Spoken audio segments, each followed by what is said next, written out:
But today I'm going to be talking about future Gohan. All right.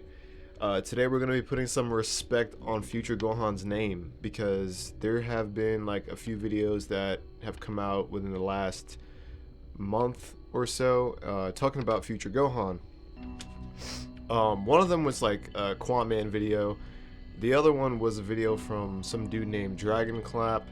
And honestly, the video that Dragon Clap made, I believe he made about 2 videos trying to prove something about how future Gohan is really highballed way too much, and that he's a lot weaker than how everybody, keeps on scaling him, and also coming at Quaman and saying that that his video was pretty much going off of false assumptions, and that future Gohan is just basically just weak. And I'm not disagreeing with that. I think that future Gohan is definitely one of the weaker characters in Dragon Ball.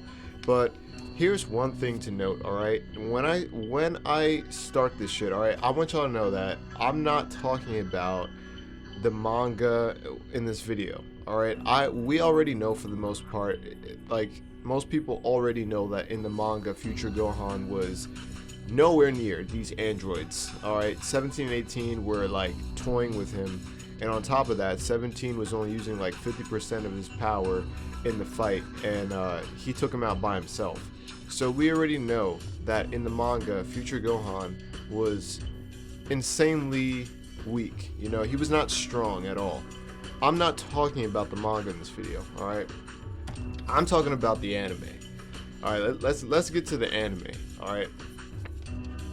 So the anime. In the anime, future Gohan is getting beat up by the androids in his first fight with them, with Kid Trunks by his side, right? So he's fighting with Kid Trunks, and he gets basically the shit beat out of him, and he ends up protecting Kid Trunks from an air assault of ki blasts that Android 1718 blasted. They basically blasted the whole city because they were in hiding, and they destroyed the whole city, and they ended up taking off future Gohan's arm, all right, from protecting Trunks. So he had one sensu bean left. He ate that. They retreated. All right. So here's where things really get interesting. There is some type of time gap in the movie, right? There is definitely, whether it was a few weeks to a few months, we don't know for certain, but there's definitely a small montage of future Gohan training Kid Trunks, and Kid Trunks is actually, almost there. He's right near becoming a Super Saiyan, but he just can't quite get it yet. But he definitely has like the whole false Super Saiyan thing going on, and he almost transforms. Now, during this little time gap, we can definitely assume, like, this assumption is almost a guaranteed fact at this point, because we know the Saiyans get astronomically stronger when they're on the brink of death. This is something that is called a Zenkai boost. Zenkai boosts have been talked about since the Saiyan saga, since way back. Like, the Zenkai boost is something that is in every Saiyan's blood, right? So future Gohan loses his arm, and he's on the brink of death, and there's no way you're going to tell me that he did not get a Zenkai boost. And I'm going to explain to you why this Zenkai boost puts future Gohan way up higher than where most people are scaling him in terms of the movie and the anime, the anime mainly, right? So he loses his arm. I don't know the exact multiplier, and I'm not going to get into any fucking goofy ass numbers and shit like that, but Gohan decides to fight the androids on his own for the last time, right? The final battle. When he goes to fight these androids, he's definitely, I would say, about 2 to 3 times stronger than how he was last time. I'd say he's about 3 times stronger, and that's just a rough estimate, because when he comes into this battle, he comes in with one arm, fighting 2 androids, and he puts the beats down on them. Like, he definitely holds his own for a good while. And what I'm gonna compare this fight to is, I'm gonna compare this fight to Piccolo versus Android 17, and you're gonna see why. All right, if you look at Piccolo versus Android 17, Piccolo was pretty much on par with Android 17 for most of the fight. The only reason why 17 had the upper edge, or the slight edge you could say, and I don't know if you could say he won. I don't think he won. I think Cell ruined the fight and interrupted. But the only reason why 17 had a slight edge is because he has unlimited stamina, and he was able to think fast enough and create a barrier so that he wouldn't get destroyed by the Hellzone grenade. I honestly think that I think that the barrier that 17 put up was just a crock of bullshit, to be honest. I feel like the Hellzone grenade, it should have destroyed 17, but plot, and Piccolo lost because of plot. Obviously, if he would have got hit with that attack, 17 I believe would have been done for. I believe he would have probably been like laid out, unable to fucking get up, because that shit was powerful as fuck. But anyways, if you look at that fight and you see how well Piccolo was doing with 17, they were trading blows, blow for blow. And if it wasn't for plot, I believe Piccolo would have had the upper hand and won that fight, especially if he would have landed his special attack. And that's not even considering or counting the special beam cannon that he had in the vault somewhere. So when you look at Future Gohan, when he's fighting these androids, he gets about 3 good hits in on 17. He kicks him in the face on the first appearance. I think he kicks him again while they're fighting in the air, and he punches him one more time in the face. Each time that he lands a hit on 17, it's a clear-cut hit. Versus earlier on in the fight, in the movie, when he's fighting these androids, he's not getting any hits in at all. He's like he's barely making it with both of his arms. In this fight, he's able to slam Android 18 into a fucking building, and then he wins the beam struggle against both androids. Now you could argue that they weren't going all out.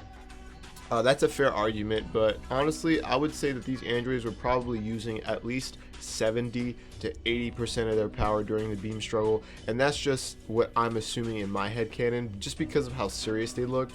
But the fact that he even won the beam clash against 2 androids at that level of strength says a lot. To me, that was the clear indicator that there was definitely a Zenkai boost that Gohan received after losing his arm. And I believe that Gohan might have known this, which is why he may have been confident to go into the battle. But at the same time, it is heavily implied that he knew he would not survive. So I believe that Future Gohan probably thought to himself, like, this is probably his only chance after the Zenkai boost that he received to end the androids once and for all. And he does a pretty good job up until the androids start to get serious and use 100% of their power, because they start getting fearful that he would actually destroy them. And I think because they knew that he was actually getting way stronger than they thought, they figured they needed to end him now. And if they didn't kill him during that fight, he was probably going to end up killing one of the androids on his next appearance.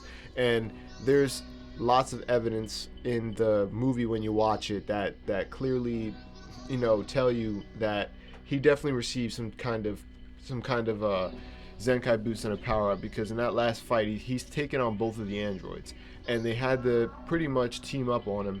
And they looked at each other and gave each other the sign, like, all right, we got to end this now, like it's not fun anymore. So I just feel like, for all the people out there that are saying Future Gohan's weak, yes, the manga version of Future Gohan is ass. But for the anime adaptation, Future Gohan, I would scale him around Yardrat Goku. I wouldn't say Yardrat Goku around in the main timeline. I would say Yardrat Goku in the past timeline. Or no, my bad, the future timeline. I would say that when Gohan says that he wishes that he could become as strong as his dad was, I believe he says that in the manga. I don't remember if he says that in the anime, but I believe that at that point Gohan was around Goku's level of strength once he lost his arm. That's what I believe. I believe that he'd be around the strength of Goku in the future.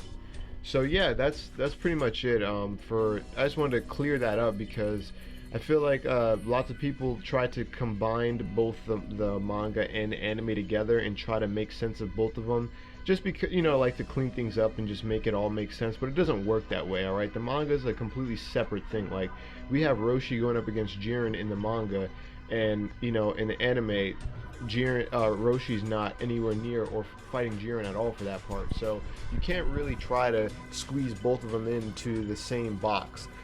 In the anime, Future Gohan was definitely a lot stronger, and I believe that if Future Gohan were to fight Android 17 one-on-one, that he would probably be able to beat him in a fight one-on-one. But because they teamed up on him, I think that, you know, obviously it's inevitable that if you team up on someone, you know, there's going to be a lot harder to beat two opponents at once. So yeah, that's what I think. I think he could have definitely killed Android 17 in the future.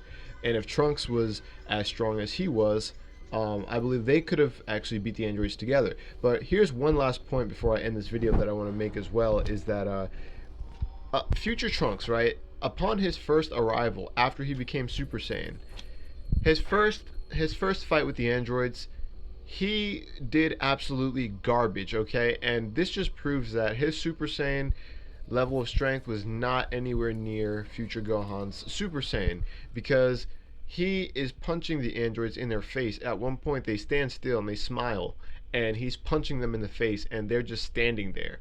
And you know, they're kicking him around. You know, they're throwing him in and out of buildings, they're stomping on him, like they just fucking annihilated him. And it's to the point where it's really pathetic.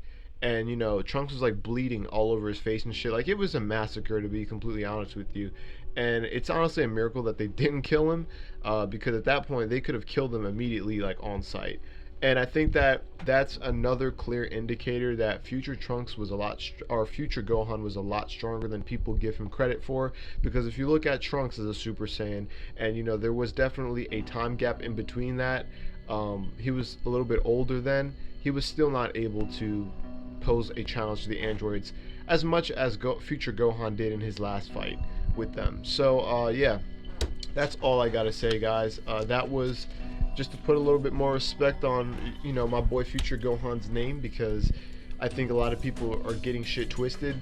And if you want to debate and argue and tell me why you think that he's not as strong as, you know, I'm stating, go ahead down in the comments below and let me know what you think. Like the video, subscribe, and I'm out, y'all.